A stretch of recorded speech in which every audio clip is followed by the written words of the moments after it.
Olá, meus amigos e amigas, muito prazer, eu sou o Lucas Guimarães, estamos aqui para mais um episódio dos relatos de vida do Jorge Jacob, as memórias de um ex-gangster. Na verdade, gente, é a história de ressurreição de um homem do mundo das drogas. As histórias que foram contadas, os detalhes da vida do Jorge, é para mostrar para você, senhora, senhor, qualquer um que está assistindo o vídeo, que qualquer um está sujeito ao vício. Uma pessoa que viveu uma vida até um certo ponto absolutamente normal, até um outro ponto, uma vida bastante diferenciada daquela pessoa que acorda às 8 e sai para trabalhar e volta às 5 para casa. Mas você olhando para o rosto do Jorge, você vendo que é uma pessoa inteligente, que é uma pessoa sabida, que é uma pessoa estudada, letrada, tudo mais, não está escrito no rosto dele, eu sou um ex-viciado, ou na época não estava escrito, eu sou um viciado, assim como outros problemas que as pessoas passam e não está escrito na testa, gente. Então, tudo isso que foi contado até agora tem a pedagogia de dizer que qualquer um está sujeito à doença da adição, da adicção, né? Qualquer um está sujeito a certos deslizes, e no episódio de hoje, no episódio final, na semana que vem, se tudo der certo, vocês vão ver a dificuldade para ficar de cara limpa. O Jorge, em conversas pessoais antes dos episódios e tudo mais, ele diz que, por exemplo, na questão dos evites, né, precisa evitar isso, aquilo, ele não pode mais voltar para a cidade que ele gosta, ele não pode mais voltar para Campo Grande, porque a cidade é grande e tudo mais, só que todas as bocadas ele conhece, todos os bares, todas as histórias, muitos lugares lá ele usou droga, ele fez isso, ele fez aquilo, e pode ser um gatilho, pode evocar a sensação nele. Então, minha gente, nós aqui, de uma maneira lúdica, de uma maneira divertida, como uma conversa entre dois amigos, nós estamos tentando fazer aqui, em verdade, uma campanha, indiretamente, de prevenção contra os vícios, de prevenção contra coisas que qualquer um está sujeito a passar ou a ter na família. E mostrando que, se você buscar o apoio de uma clínica, hoje vai ser a história da internação, né?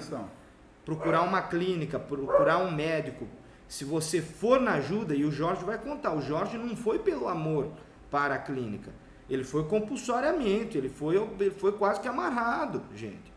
Só que tem recuperação, tem saída. Enfim, desde já eu peço a vocês que se inscrevam no canal, curtam os vídeos, certo? Participem da vida do canal, porque dessa forma a gente pode fazer o canal crescer e estruturar melhor outros projetos aqui para a internet.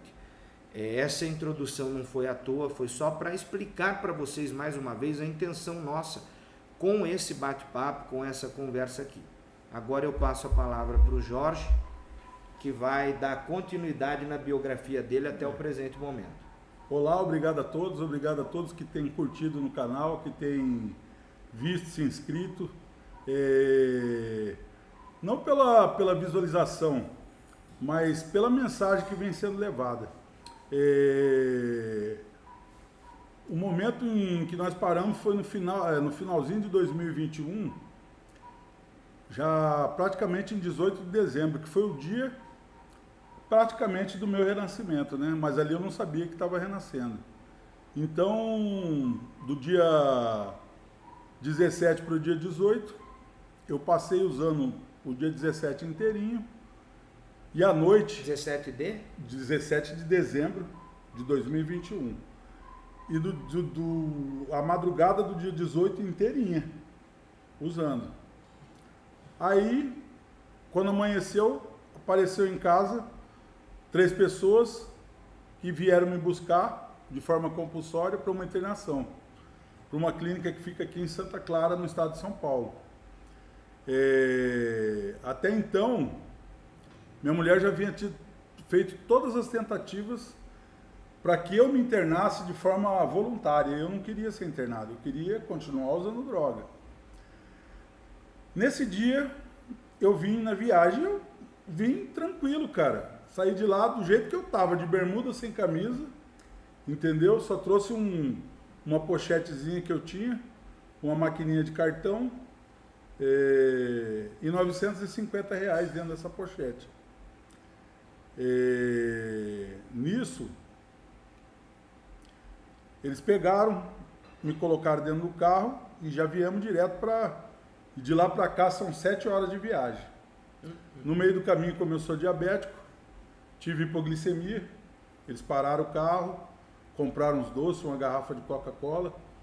Eu comi um pouco do doce, tomei um pouco de Coca, já parei a tremedeira, mas eu tinha um restante de droga e eu vim usando no caminho até chegar na clínica.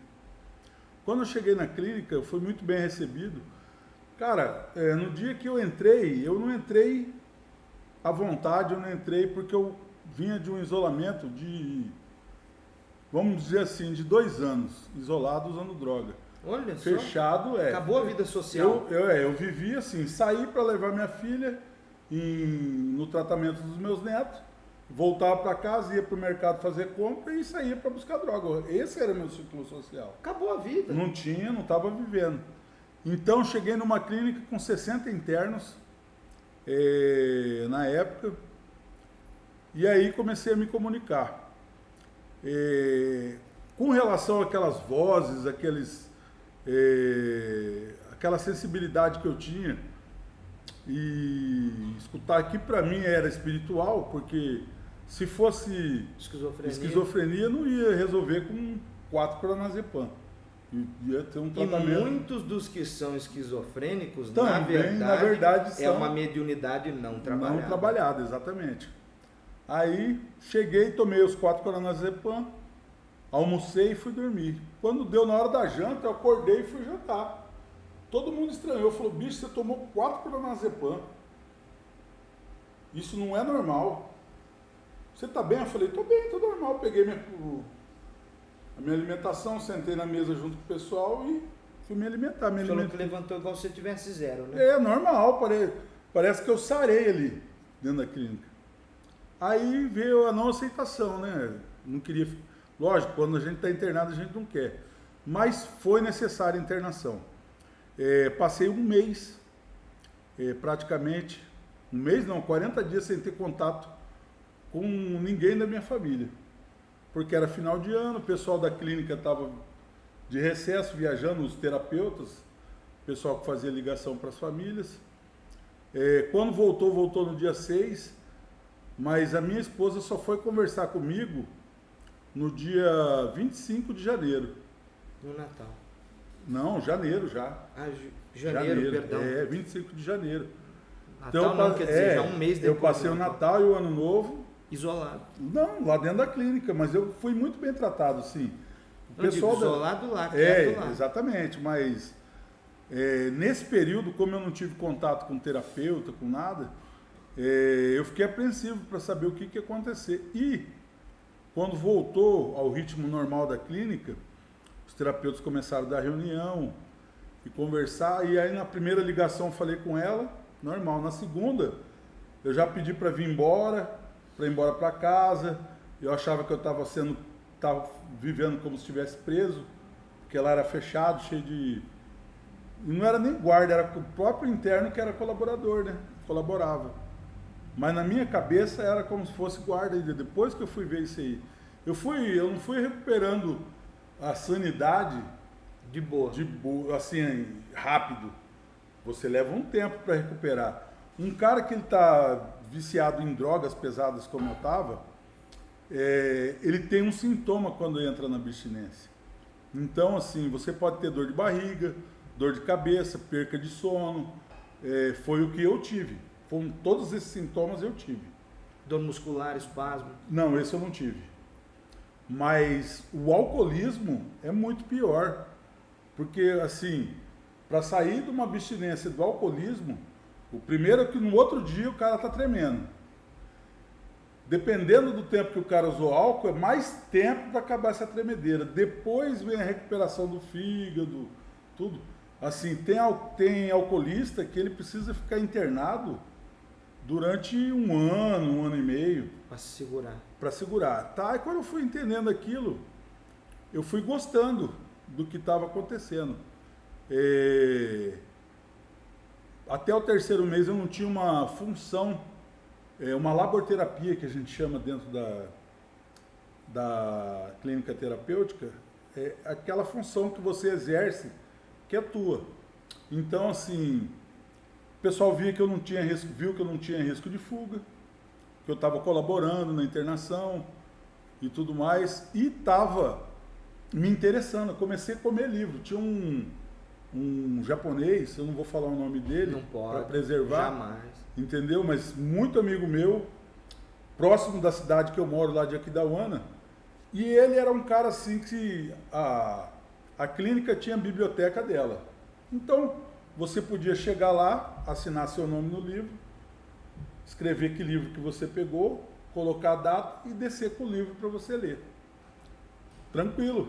Tinha vários livros lá.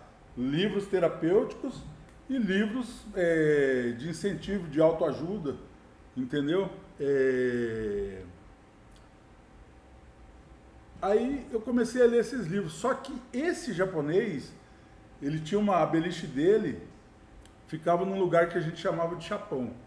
Chapão é onde tem os vários quartos, uma seção de banheiro no meio, todos os quartos com ventilador, com ventilação externa, por veneziana, né? E ele tinha, na beliche dele, ele dormia na parte de cima. E aí o pessoal pegou e me deu a dica, um outro rapaz também, de Cabreúva, ele me deu uma dica. Ele falou, pra lá que eu vou daqui uns dias, lá mesmo. Ele pegou e me deu uma dica, falou, vai lá e conversa com o japonês, que ele te arruma um livro para ler, um livro que não tem na biblioteca. Aí eu cheguei lá e falei, ô japonês, arruma um livro aí para mim, cara, emprestado. Ele falou, você gosta de ler, Jorjão? Eu falei, gosto. Ele pegou e levantou o colchão dele assim, falou, escolhe aí, ó. O colchão dele era embaixo do colchão dele, forrado de livro, 2 fileiras. O estrado inteirinho. Oi. Aí eu escolhi um do Augusto Cury, que é a dissecação do Pai Nosso. Aí eu peguei os dois, a primeira e a segunda parte. Comecei por ele. Nesse período, você é anotado pelos terapeutas. Então os terapeutas estavam andando e não me viam no pátio. Não me viam no pátio, de repente eles abrem a porta, tá eu e um outro companheiro no quarto, cada um com um livro na mão, lendo. Vocês gostam de ler? Gosto. Eu gosto. E o meu dinheiro, quando eu cheguei, esses R$950, ele foi revertido para minha cantina. Se eu precisasse de alguma coisa da cantina, eu gastaria na cantina. Nesse momento, então, você já teve consciência. Naquela outra você não tinha, lembra que você contou? Não. Na primeira eu não tive nem contato com literatura, assim... Não, mas a consciência de se alimentar, de deixar, porque você disse que a mulher já deixava pago só a cantina e você tentava trocar o lanche. Exatamente. Não, mas aqui não tinha jeito, porque aqui é uma clínica que fica na área rural e tal. Mas mesmo assim, cara, assim, eu já estava... Mas consciente. Consciente. Eu não tinha para onde ir, Lucas. Eu não tinha para onde ir, assim... Onde correr também. Não é em questão de moradia. Eu não tinha para onde ir como pessoa. Ou tratava, ou tratava ou morria. Então, conversei com um terapeuta que hoje é meu irmão do coração.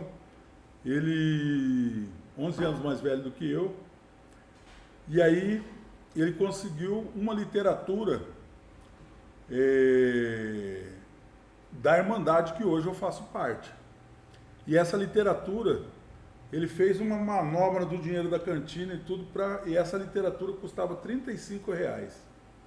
Ele fez uma manobra e tudo, e conseguiram liberar os 35, ele trouxe a literatura, e eu comecei a ler essa literatura. Eu li a literatura todo dia, e tinha um outro companheiro que tinha uma outra literatura, que é um guia para você se orientar por essa literatura. E aí nós começamos a trabalhar os dois juntos. Ele lia o meu livro e eu lia o guia que nos guiava o como fazer para trabalhar a literatura. Beleza, maravilha. Até então, aí chegou o momento que eu desci para a casa de baixo. Que aí tem uma casa de baixo que é o pessoal que não tem risco de fuga. Isso foi lá em março. Já em 2022. Março de 2022. Desci para a casa de baixo e aí me foi passado a minha laboterapia, que era varrer a casa de baixo e quando tivesse o lavadão, que era passar a água em todos os quartos e no corredor, aí todo mundo me ajudava. Até por questão que eu estava mais debilitado do que eu estou hoje, então eu tinha uma dificuldade com a perna esquerda ainda. Que você falou que estava atrofiado. Isso, estava né? atrofiado, mas nesse momento ela já estava assim, eu já estava Soltando. meio que lá tinha uma academia, eu fazia o exercício sem peso, só com a perna esquerda, nos aparelhos e tal. Então foi melhorando, já foi revigorando a musculatura. Hoje ela é normal, hoje você olha, não tem diferença entre as duas. Sim. Entendeu? Mas ela era mais fina do que a direita. E aí, quando entrou a laboterapia, aí eu me senti, o pessoal achou que eu ia achar ruim e eu me senti melhor, porque eu me senti útil. Entendeu? Eu estava ali numa comunidade Sendo naquela útil comunidade, naquele contexto. naquele contexto. E outra, todo mundo ali tinha seus afazeres. E nada mais justo do que eu tivesse o meu, colaborar de alguma forma. Você sentiu uma engrenagem ali naquela coisa legal. Exatamente, eu me senti vivo, renascendo para a vida, porque a minha vida não tinha sentido. O sentido da minha vida era usar droga. Então eu me senti útil e vivo naquele momento. Isso me trouxe um gás Imagino. E nesse momento, quando foi lá por em maio, eu fui convidado a cuidar da barba, porque a barba era segunda, quarta e sexta, e ela era 4 horas da tarde. Aí eu comecei a tomar conta das barbas. Que você já fez na outra clínica, né? Já tinha feito na outra clínica também, mas aí eu era responsável por todas as giletes que tinham na clínica. Tudo que descia na minha mão, eu anotava o nome, colocava numa caixa e trancava num quarto que é conhecido como... é o depósito, né? Almoxarifado. Que era o almoxarifado da clínica. Então, aquela caixa ninguém tocava, aquela caixa era minha responsabilidade. Todo mundo que chegava lá, eu tinha um papel que eu escrevia os nomes, tinha um caderno que eu anotava quantas barbas foram feitas, quem fez, entendeu? Porque tinha cara que não gostava de fazer. Então, mas era porque você precisa se ver bem para se sentir bem. Entendeu? Você não podia usar essa barba lá, por exemplo? Eu podia usar, assim, eu fazia minha barba. Só que eu já estava na casa de baixo, eu tinha o meu aparelho, ficava comigo, guardado, assim, sem ninguém saber onde estava. Você podia usar a barbinha assim já, ou não? Não, eu podia. Não, você pode usar a barba do jeito que você quisesse, contanto que ela esteja apresentável. Sim, entendi. Entendeu? Não pode sair que nem um mendigo. Isso, deixar crescer. Sim, aquela loucura. Então, assim, e o corte do cabelo, lá sempre tem o corte do cabelo. O cabelo era as pessoas um pessoal de Santa Fé, que ia lá e fazia isso aí. A princípio era R$25 na época, depois começou a vir muito cara que era barbeiro, Começou a colaborar. começou a ser internado e aí começou a colaborar no corte de cabelo. E nisso eu comendo a literatura, já tinha lido livro de Napoleão Hill, livro do Augusto Cury, tinha lido esse livro aqui, Quintessência, que eu não me lembro o autor, já estava engolindo, estava estudando a literatura.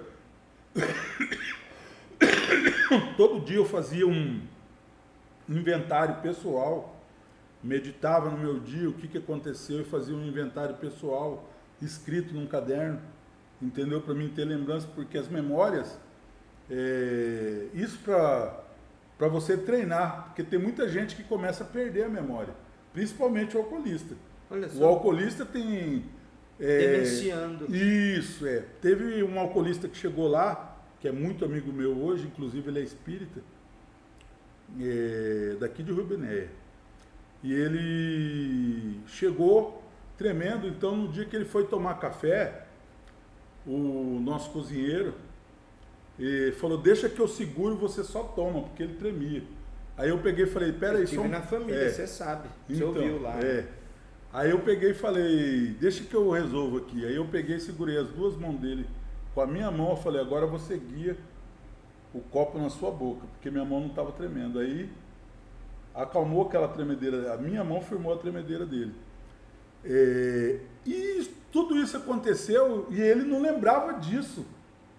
Ele ficou internado, uns 10 dias de internação, ele nem lembrava dos primeiros dias da internação.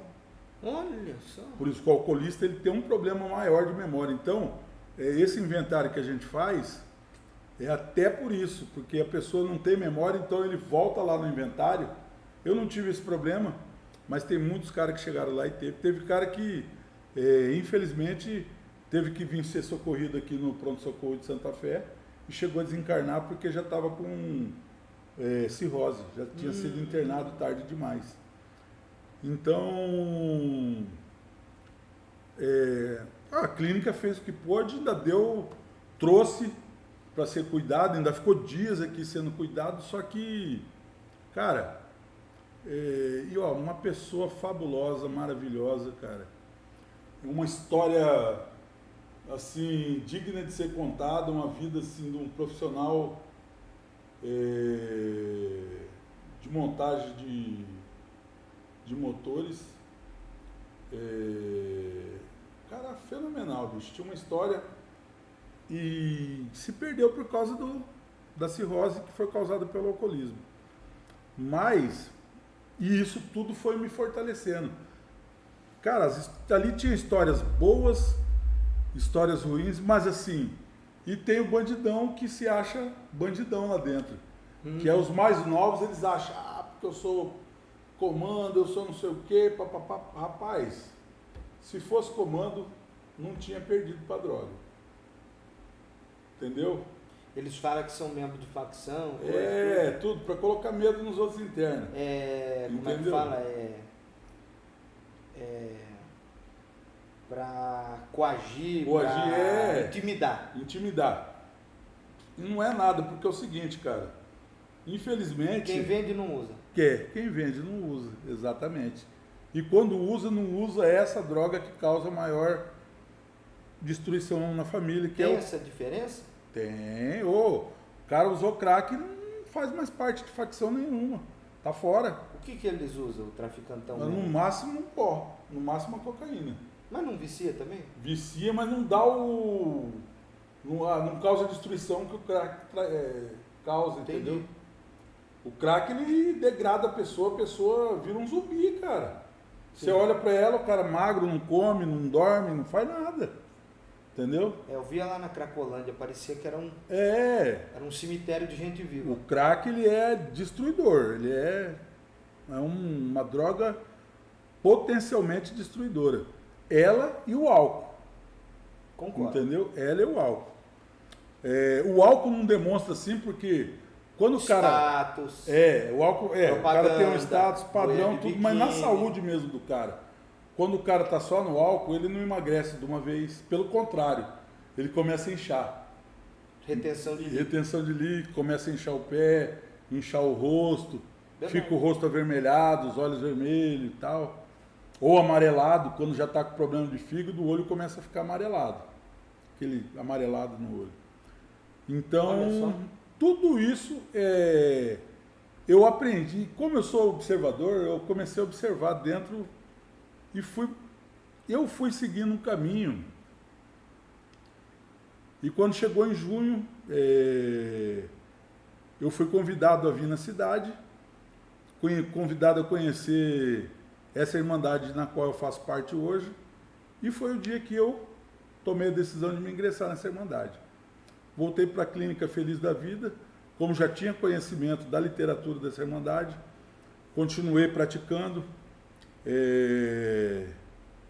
dentro, coordenei reuniões de simulado lá dentro, porque aí tem a reunião entre os internos, né? Workshop na sexta-feira, que o que rolava durante a semana, a gente, pá. Quem pega a internação para falar, eu vou fazer uma internação, entendeu? E vou pegar tudo que eu aprendi aqui dentro e usar lá fora. Não volta. Não volta a usar, é muito difícil voltar a usar.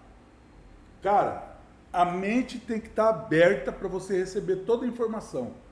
Porque qual é a pessoa que você vai conhecer? Eu não fui lá para conhecer literatura, para ler, para fazer barba, para limpar a casa de baixo. Eu não fui lá para isso, eu fui lá para me conhecer, porque eu já não me conhecia mais. Entendeu? A proposta principal era trazer o Jorge de volta. Ou como era antes, eu acredito que hoje melhor pelo conhecimento que eu tenho. E a vivência. Né? É, a vivência que eu passei, eu observei tudo aquilo. Então, centro terapêutico ajuda? Totalmente. É aquilo que eu falei no outro vídeo. Para mim não existe redução de danos. Para mim, a minha pessoa. Tem que zerar. Não deu certo comigo. Então, tem que zerar. Corta de uma vez a compulsão, você vai ter síndrome de abstinência. Vai passar tudo. Tudo vai passar, você vai tomar o remédio que é necessário naquele momento, depois eles vão sendo cortados, diminuídos, e aí você sai da abstinência. Isso com orientação de psiquiatra. O psiquiatra ia lá todo sábado. Cara, e eu fiz muitos amigos lá dentro e aí comecei os caras iam saindo e falavam, pô, vou mandar isso, vou mandar aquilo. Eu falei, bicho, não manda nada, só fica bem, cara. Só fica bem. Pega o que você entendeu aqui e aplica na sua vida. Não é fácil, mas se você se der uma chance, é possível, cara. É possível. Então vai lá, vai com Deus. Pô, quando esse japonês foi embora, todo mundo foi lá abraçar o japonês. Rapaz, esse outro cara lá de Cabriú, todo mundo foi abraçar o cara. Então, assim, e a gente, uma vibração boa, entendeu? Quem fica, vibra pro cara não voltar. Não deixa de ser um hospital espiritual. Exatamente, também, né? Vibra pro cara não voltar, é espiritual. Lá, tinha a parte da manhã que era espiritualidade antes da laboterapia, então lá é ecumênico, então tem gente de todas as religiões. Então cada um falava sobre a sua, mas eu não tive em primeira mão um evangelho segundo o espiritismo lá dentro. Olha só. Não tive porque eu não levei. Tá, isso não tem problema. Mas a gente sabe que a Bíblia Sagrada é o evangelho segundo o espiritismo, é a tradução da Bíblia, do Novo Testamento, conforme a espiritualidade. E levando nós a entendermos a passagem de Jesus e outras, como passagens também voltadas para o fenômeno conhecido nosso, que é a mediunidade. A mediunidade. E não como coisas miraculosas. Miraculosas, né? Com certeza. Ou seja, como obras realmente da espiritualidade amiga. Isso. Obras que Deus abençoa e abençoa pessoas para que abençoem outras pessoas. Outras pessoas. Assim, aquilo que me foi dado de graça, eu tenho que transmitir de graça. Também transmitir. Um presente que eu recebi de Deus, eu posso passar para um outro como um presente de Deus, sem dizer que aquilo eu recebi de Deus. E se servir para aquela pessoa... Que a mão esquerda faz. Exatamente. Não se fala que se fez. Então, são certos tipos de coisas, de mensagem, que a gente vai fazendo, vai levando, e não fala que fez, porque eu não sou um pregador, eu não sou um santo, eu sou um cara que eu já vivi lá no fundo, não é nem do poço, do abismo, que eu vim de lá, mas eu tive a oportunidade... Mas São Francisco também não teve uma vida muito boêmia, muito louca, depois virou religioso. E a sua história não é única, não. Santo Agostinho também teve um pezinho, né, cara? Então, mas vamos pesquisar, gente, a vida que São Francisco levava antes de ser quem ele nasceu para ser. Exatamente. Mas, cara, nesse momento eu comecei a me entender assim como outra pessoa, o mesmo cara, uma outra pessoa que eu digo já com uma cabeça, porque eu abri minha mente para entender tudo que se passava comigo e ao meu redor. Então, assim, a gente não pode olhar os outros com julgamento, porque as pessoas que chegam ali dentro, a chapa esquenta, porque as pessoas que chegam, elas chegam com todos os problemas da rua. O vício, a rejeição, o preconceito, a isolamento, estigmatização. Isso. E ele chega achando que está sendo preso numa cadeia. Nós que já estávamos lá, é aquele abraço. Você recebe o cara com um abraço, conversa e fala, ó, isso aqui é bom, não é ruim. Porque para mim, realmente foi bom. Cara, eu fui bem tratado do primeiro ao último dia. Eu discuti 3 vezes lá dentro porque tinha um rapaz que ele inventava umas histórias e o pessoal falava que ele tinha esquizofrenia. E ele nem tinha esquizofrenia. Você acha que ele era malandro mesmo? Ele era. Aliás, pilantra. Malandro é uma coisa... Aí ele inventava uma história e tal e punha o nome dos outros no meio da história. Falava que a pessoa falou isso, eu falava, bicho, palavra na minha boca ninguém põe. O que eu falo, eu assumo. Em pé eu assumo sentado. E assumo do jeito que for. Mas o que eu não falo, não vem também. Ninguém põe na minha boca também. Entendeu? E aí eu discuti com ele umas 2, 3 vezes, mas verbalmente. Foi chegando, foi se aproximando e eu me dedicando, assim, eu já era, quando montava os grupos para poder fazer o workshop da semana, que eu achava muito gostoso aquilo ali, cara, eu me sentia muito à vontade para fazer. Então, o que eu fazia? Eu pegava, sentava nas reuniões de segunda e anotava os assuntos, e relacionava coisas básicas, na terça a mesma coisa, na quarta, quando chegava na sexta, o meu workshop já não era assim, tal dia aconteceu isso, tal dia aconteceu aquilo. Eu pegava e falava o nome de quem deu a reunião, fazia um relatório que foi explanado isso, abordando tal assunto, E aquilo, o pessoal levantava e falava, como que você teve a ideia de fazer isso? Até os terapeutas falavam, entendeu? Quer dizer, um painelzão mesmo, contando a sua agenda, contando... Isso, da semana. Mas eu tinha um grupo, então aí eu pegava e perguntava. Você sabe quando você começa a anotar quem está interessado e quem não está? É porque eu tinha tudo anotado. Mas eu perguntava, fulano, o que você achou durante a semana? Fulano, eu lembro disso, disso e disso. Esse aí está interessado.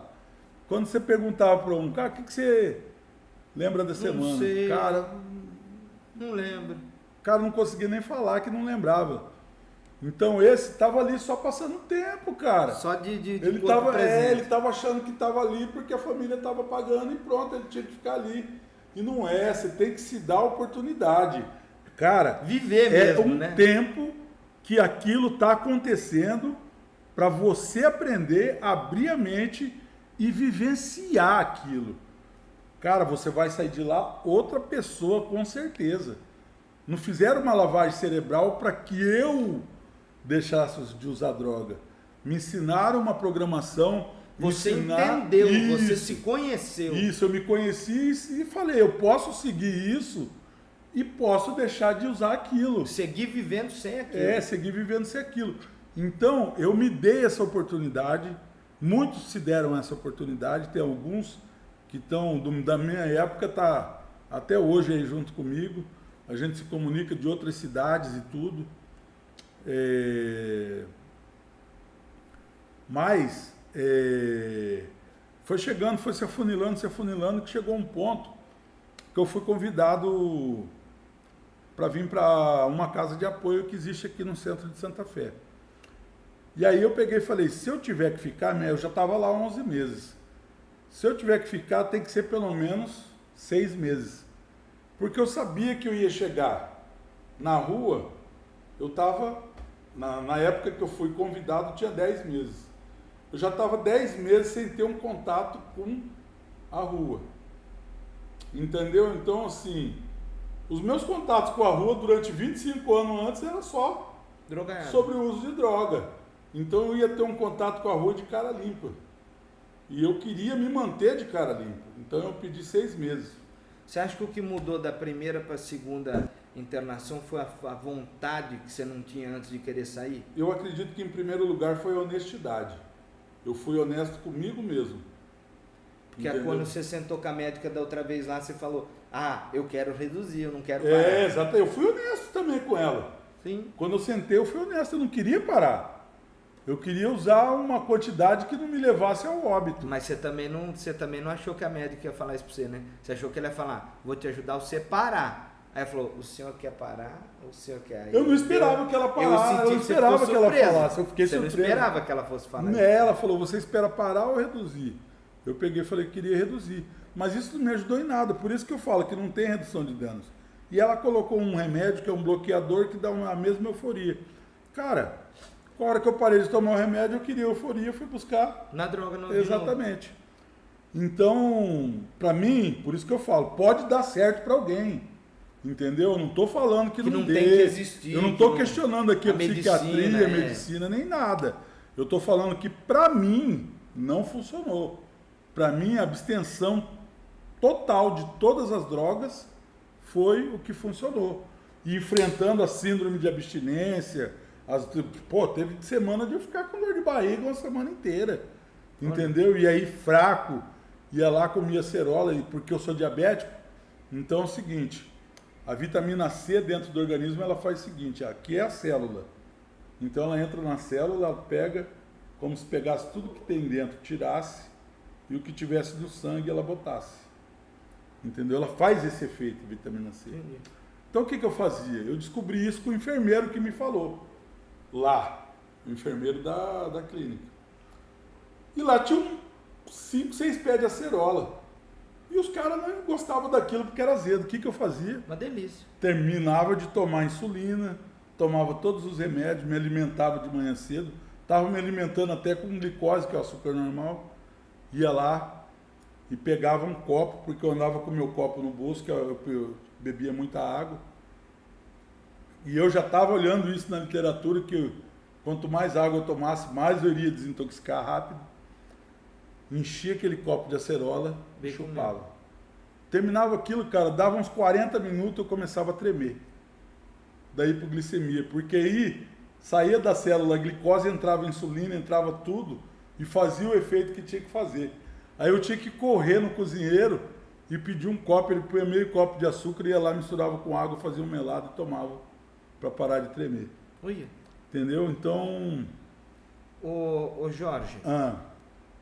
Você sabe, a Marlene estava contando para nós ali fora, a Marlene, por motivos óbvios, né, gente, muita dor, muita coisa, ela resolveu não participar aqui das nossas conversas, não foi por falta de convite, né?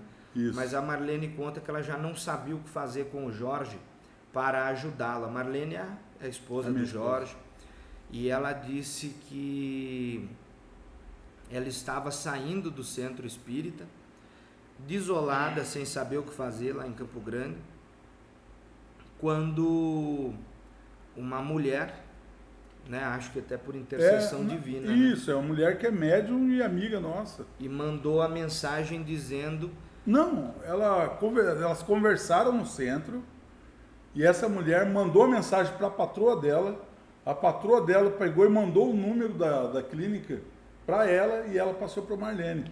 Só que ela falou, talvez só vai funcionar segunda-feira. E a Marlene tentou na mesma hora e conseguiu. Falou com o diretor da clínica. Falou na sexta. E conseguiu, né? E no sábado o pessoal estava me buscando de manhã cedo, 6 horas. Estavam me pegando em casa. E conta aquele detalhe também que o próprio pessoal que veio te buscar diz que achou estranho quando veio te buscar, que você não resistiu, eu não resisti. Teve aquela... E no caminho o pessoal estranhou, falou, cara, você está indo muito de boa. Eu falei, cara, eu não tenho mais o que fazer. Se eu continuasse, eu ia morrer. Você acha que na próxima semana, o episódio final aí da conversa toda, na verdade, talvez o episódio mais sério, porque é a hora de você falar sobre as drogas, isso, falar sobre o efeito, falar sobre... É um episódio bem diretamente de conscientização e alerta. E alerta, né? E já é, assim, eu na rua, já vivendo normalmente. E também Entendeu? eu gostaria muito que, além disso, você falasse o papel da religião. Ah, com certeza, Porque- total. Não, isso aí vai estar, no... Porque você Porque sabe... quando eu saí, a primeira coisa que eu fiz foi procurar a Irmandade e a religião. Inclusive, dia 18 fez um ano. Dia 18 de novembro, fez um ano que Você eu foi tô lá no frequentando o terreiro, né? é. Agora, gente, por isso... Olha, eu vou... Antes da gente partir para o bate-bola final, uma das coisas, meus amigos, que eu perdi com vários e vários problemas que eu enfrentei na vida, não tive problema com drogas, graças a Deus, por um livramento divino, mas outros tantos eu passei e foi dolorido, e vai chegar o momento também de falar de alguns deles para vocês. Existe um lado bom no sofrimento, meus amigos, e nas quedas que a gente tem durante a vida. É durante as quedas que a gente fica humilde para não julgar o outro que está passando pelo abismo. Exatamente. Porque a gente vê que qualquer um está sujeito. Qualquer um. Lá na minha infância, na minha adolescência, não quero falar de mim aqui, que o momento é do Jorge. Eu jamais achei que eu iria enfrentar as dificuldades e até as desgraças que eu vinha vivenciar lá na frente. Jamais eu imaginei. E eu passei. Outra coisa, minha gente, o Jorge falou uma coisa aqui, que eu falo agora, comecei a fazer um evangelho de quarta-feira universalista, falando de... Enfim, transmitindo um pouco dos conhecimentos que eu tive no kardecismo, antes até, uma coisa, o Pai Nosso e a Ave Maria entre em tudo, né? É lógico. E também os conhecimentos de terreiro. Eu falei com uma entidade, agora na gira fechada no desenvolvimento de Preto Velho, e ele pediu que falasse das minhas experiências no terreiro, aqui no canal também. Beleza. Os estudos, Ótimo, os conhecimentos, ótimo. e sim, entendeu? Então, o que acontece a gente fica até mais à vontade, né, de fazer o que né, essa bate-papo espiritual, sabendo que as entidades também estão... Exatamente. Só que uma coisa também, o Jorge, voltando, o Jorge falou, não sou santo, isso, aquilo, vocês viram a vida que ele levou. Levou uma vida por vezes devassa, uma vida por outras vezes pródiga, de festas, levou uma vida de artista sem ser artista, levou uma vida boêmia, levou uma vida no campo, levou uma vida mais de chacareiro, de retireiro, acompanhou o pai dele que era gambireiro, fazia negócio, comprava, vendia, lutando com a vida, a esposa não podia engravidar. Isso, né? essa contando. parte eu não contei. Mas isso aí nós falamos numa conversa informal, externa, né? mas teve isso, não podia engravidar. eu não podia, teve eu sou o uma primeiro situação, filho, mas minha mãe esperou 7 anos para que eu nascesse. que é um número cabalístico. É um número Quer cabalístico. dizer, teve toda uma situação para que o Jorge nascesse. E o que acontece, meus amigos? Isso eu vou falar pelo âmbito espiritual, para quem acredita, tá? De nada vale você ser um homem sem vícios da carne, como vício em drogas, em álcool, em cigarros, né, nicotina, o vício em sexo e na vida depravada. Só que aí você fala, aí você senta no pedestal moral, né, e você comete, eu não vou falar nem pecado, mas a falta da arrogância. Você julga os outros. Esse momento da regeneração da terra, se você conhece alguém desse jeito, é digno de pena. Por quê? Não é momento de julgamento, meus amigos. É momento de lançar mão e ajudar. Abraçar e ajudar. Ajudar, exatamente. Tá bom? Independente de religião, de crença. Porque tem o religioso, tem aquele que tem a crença e tem aquele que vive a espiritualidade. Entendeu? Aquele que vive a espiritualidade, ele já está mais adiantado. Não, a espiritualidade você pode viver dentro, 200 anos dentro da igreja evangélica, da católica, onde qualquer você lugar. quiser. É aquele cara que pratica o bem, não fala que faz o bem, entendeu? E ajuda o máximo de pessoas possível e faz isso de forma naturalmente. Esse cara é o espiritualista, seja ele de qual denominação for. Porque ele tem cultuado o espírito dele. O religioso, ele está treinando, vamos dizer assim, um treinamento espiritual para poder chegar nesse ponto. Mas no meio do caminho, alguns se tornam fanáticos. E o fanatismo já faz tudo ao contrário, porque o fanático julga, violenta. Isso, só a religião dele que é certa. E Deus, gente, é um só. E para todos. Para todos. E uma outra coisa ainda nesse sentido, gente. Se formos para o exemplo de Jesus. Isso. Jesus andou... Gente, chegará um momento, estou falando por mim, se você quiser falar alguma coisa, sim, que o ser humano não terá mais a necessidade da religião. Vai ser a conexão com a espiritualidade. Exatamente, com certeza. Só. Cara, vou falar assim. Jesus não fundou religião nenhuma. Agora andou Jesus... andou no meio da prostituta, do leproso dos isso, pobres. E lavou pé com pessoa com chagas, entendeu? Sem problema nenhum. E era o homem mais poderoso do mundo e não demonstrava. E não demonstrava. E outra, o que ele tinha nesse poder? Era simplesmente a conexão. A conexão e o amor ao próximo. Agora sim, a conexão espiritual, ela vai continuar existindo em todas as dimensões, em tudo que existir no universo. A conexão espiritual está presente. Por quê? Deus é o Criador de tudo. Portanto, Deus está em tudo. Então, o tudo está no todo, que é o todo poderoso, universal, o Criador. O todo é o que universo. Nós desconhecemos. E o todo está no tudo. Que você é tudo para Ele, eu sou tudo para Ele. Nós todos somos tudo para o Pai. Então, nós tudo estamos no todo e o todo está em nós. Jorge, isso é natural. Eu quero só perguntar uma coisa assim, porque eu fico emocionado, gente, e fico feliz. Eu acho que nós ficamos alguns meses para começar a gravar, né? Eu queria que tivesse passado o tempo de alguns vídeos aqui que eu gravei para o canal que fossem pro ar, que ficasse livre, para a gente poder gravar todo fim de semana, uma coisa bem atual, assim, gravar e internet, gravar e soltar, gravar e soltar.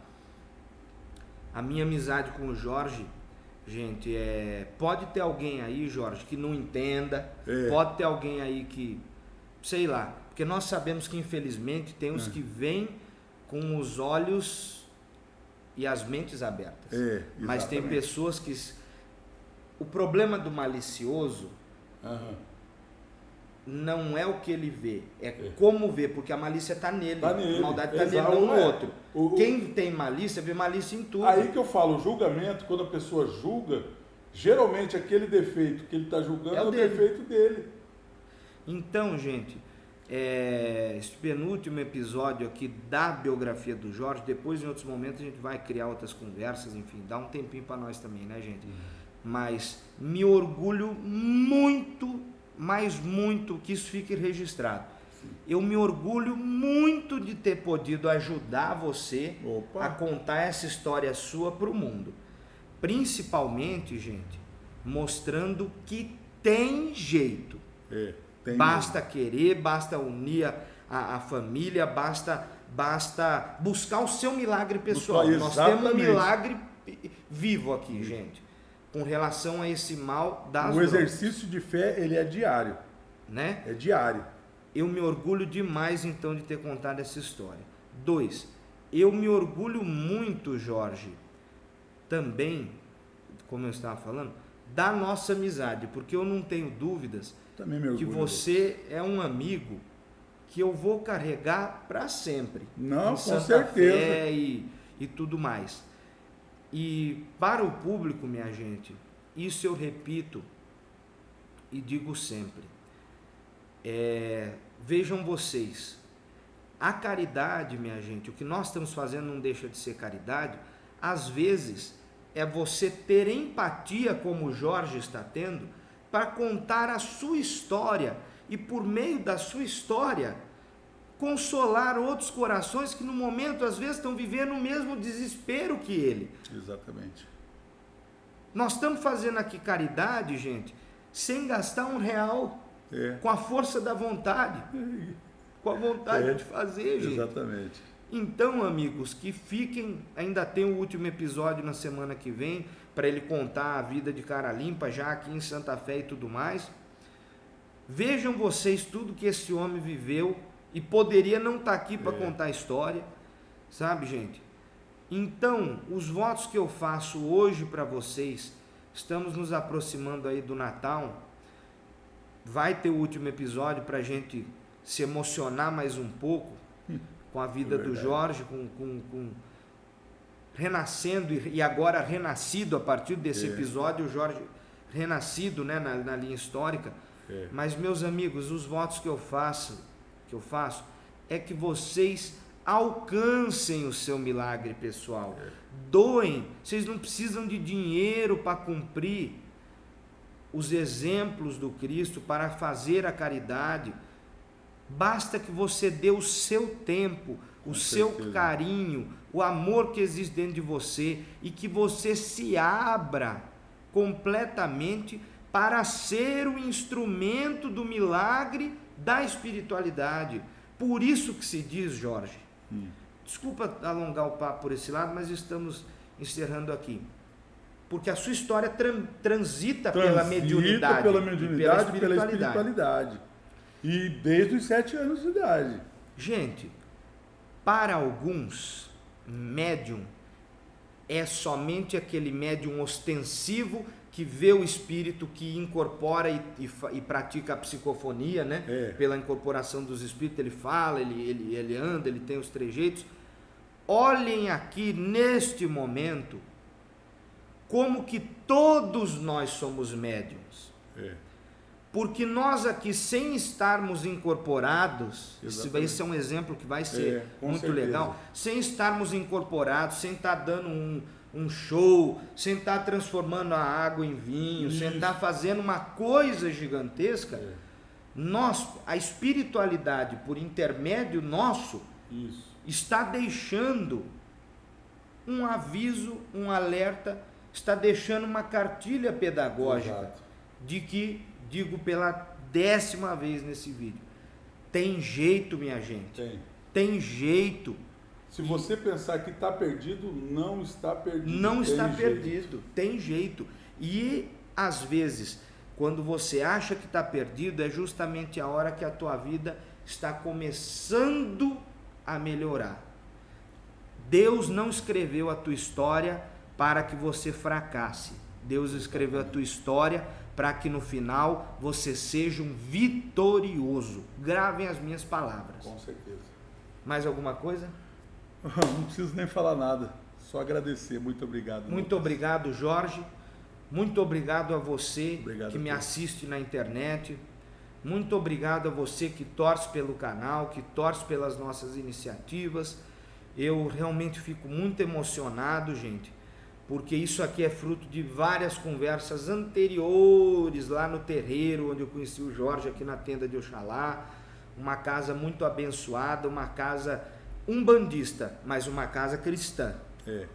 Verdadeiramente cristã. Onde eu só estou lá, entre outros motivos, porque ali eu realmente nunca fui julgado.